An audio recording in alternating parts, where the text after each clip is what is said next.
Black Muslims say the white man brings the guns into the community. That's why black men shoot each other. So the black boy, 14-year-old, gets the gun from the white man. White man tells him, shoot yourself a nigger now. And so the black boy goes and sits on the stoop. And he says, I'm going to shoot me the first nigger I see coming down the street. It's 3 o'clock in the morning. Let me see now, what kind of nigger I'm going to shoot? Can I shoot a nigger with a basketball in his hand? I think I'll shoot a nigger with a, should I shoot a nigger with sneakers on? I think I'll shoot a nigger with sneakers. Should I shoot a nigger with baggy pants? I think I'm going to shoot the first nigger. I'll even shoot a nigger woman. I'll go shoot, because the white man sold me the gun. That's like, so I'm here today to tell you, when I got saved from being an African American. Don't call me that. It's not what I am. Now you can be what all you want, but I'm not an African American. Not only am I not an African American, but I'm not a black man. Don't call me that either. Every time you go and buy a loaf of bread and you see the price has gone higher than it was yesterday, don't curse the grocer, say, damn Barack.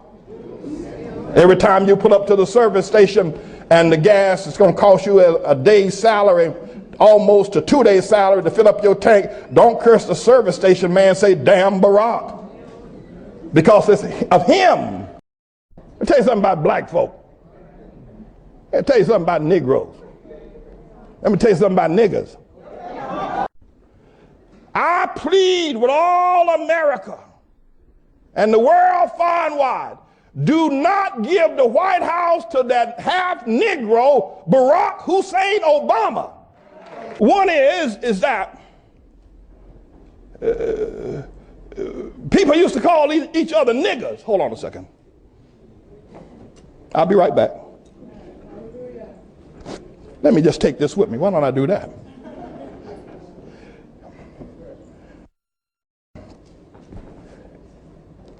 People used to call each other niggers. Nigger. Hey, nigger. Hey, nigger. Come here, nigger. You my nigger. Come here. White folk calling black folk racist. They're calling them niggers all over again. And we need to understand it and stop it. And don't be afraid. Stand up. Don't call me a racist. I know you. That's code language. I know what you're doing, whitey. You're calling me nigger. Babies out there that you didn't marry the mama, raise your hand. We want to change. We won't change. We won't change. But we want to know before we change, are any of you black men in this audience tonight supporting me that got babies out there but you didn't marry the mama? Obama didn't marry their mama. Obama didn't marry their mama. Obama is a Mac daddy. Obama pimps white women and black women. He got started. You didn't notice him till he brought out those big-chested white women with their tight t-shirts and their short pants. That's what a pimp does. Oh, come on.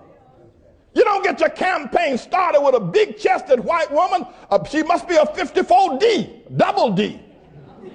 And a pair of shorts on. That's what started his campaign. He put his name on 2 big 54Ds. Obama. That's where you first saw his name. That's the first place I saw it, on 2 great big old tits. He's a Mac daddy. He pimps white women and black women. Obama is a long-legged Mac daddy. Black people. Now here's what I say. I say, don't trust any Negro to be your leader who's never been in jail. If the white man ain't put him in jail yet, he don't qualify to be your leader. What do you mean by that? Martin Luther King went to jail, didn't he? Even Jesse went to jail. Malcolm went to jail.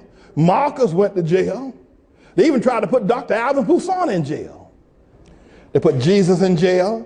They put John the Baptizer in jail. They put Paul in jail. They put Peter in jail. And I say to you, if your pastor hasn't been to jail, don't trust him. Jail is what they do with folk that lead and lead on behalf of God. No matter what qualifications that they have, education, anything else, white man will put you in jail. In jail, don't trust him to be your leader. Because white folk put all Negroes in jail. That's right. That's who they are. That's who they are. Obama That's who they're saying now. Obama. But I told you Obama got a white mama. Now tell me, you still sick? You still poor? You still black? He said, you know, we got a whole lot of black men that ain't nothing but cowards. They're just sick to your stomach when you look at a black man. Now I won't say something just to get you all upset. If that boy is over 17 years old and still living in your house, unless he is going to college and still living in your house, you are a wicked parent. You are a wicked parent. You are wicked. You are wicked. You are wicked to let that man, grown man, lay up in your house. They are despicable. And they've been trained to be that way by your preachers and by your leaders. They are a despicable lot. No good low-life black man.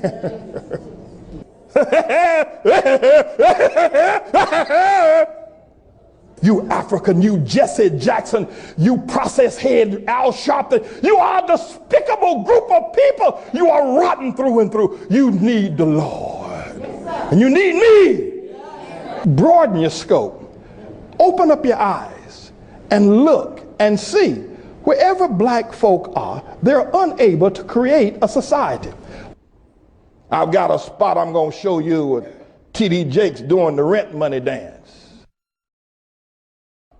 When you see a lot of this buck dancing going on in the church, I call it the rent money dance. When you see these preachers, when they kind of lift their arms up and these church men hold their arms up like this and then both feet start moving back and forth like a chicken in the barnyard scratching for a worm in the ground.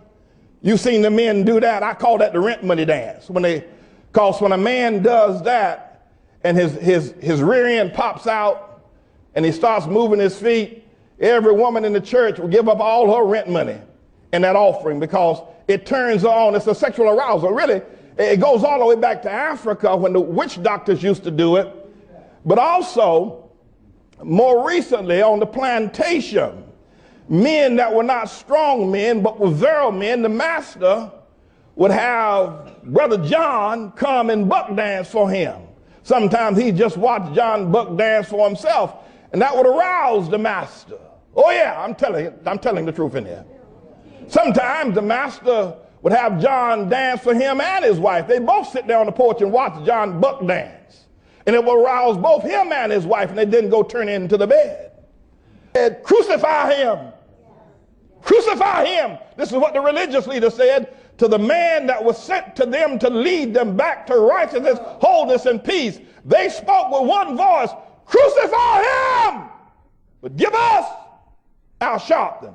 Give us Barack. Sounds like Barabbas, don't it? Give us Barabbas. Give us Barabbas. Give us Barabbas. Crucify Manning. Give us Barabbas.